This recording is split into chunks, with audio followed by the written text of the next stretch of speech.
Hello everyone, good morning সবাইকে। তো আমি আজকে বাংলায় আমার ভিডিও শেয়ার করব।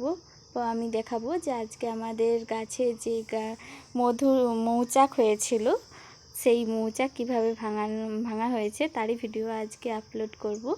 তো প্রথমে মধু ভাঙতে গেলে একটা লাঠির উপর তাতে খড় লাগাই, সেই খড়ে আগুন লাগিয়ে সেই মৌচাকের কাছে নিয়ে যেতে হয়।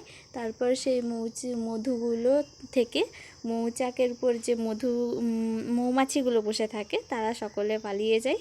তো তারপর একটা কাস্তে কিংবা কাটারি দিয়ে সেই মৌচাকটাকে কেটে কেটে বালতিতে রাখতে হয়। এখানে দেখতে পারবে যে একটা রশ্মি করেছে, সেই রশ্মির মাধ্যমে এই দাদাগুলো বালতি নিচেতে নামিয়ে দেয়। তারপরে সেই বালতিতে কাস্তে দিয়ে দিতে হয়, তারপরে তারা আবার তাদের রশ্মির সাহায্যে বালতিকে তুলে নেবার পর সেই মৌচাকটাকে কেটে কেটে তারা ওখানে দিয়ে দেয়। তারপরে দেখতে পাচ্ছ অনেকটাই মধু এবছর হয়েছে। প্রতি বছরই আমাদের গাছে এরকম মধু হতে থাকে, আর প্রতি বছরই আমাদের এরকম বেনিফিট হয়।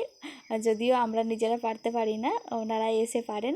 তারপর আমাদেরকে হাফটা নয়, তারও হাফের হাফ মধু দিয়ে যায়, যেহেতু তারা অনেকটাই খাটাখাটনি করে। তাদের হাতগুলো দেখতেই পারছো কতটা পরিমাণ ফুলে গেছে, কারণ মৌচাকগুলো ভাঙলে আর মৌমাছি তো তাদেরকে দেখবে না, তো ওদেরকেও কেটে দেয়। তো মৌমাছির জ্বলন খুবই মারাত্মক হয়।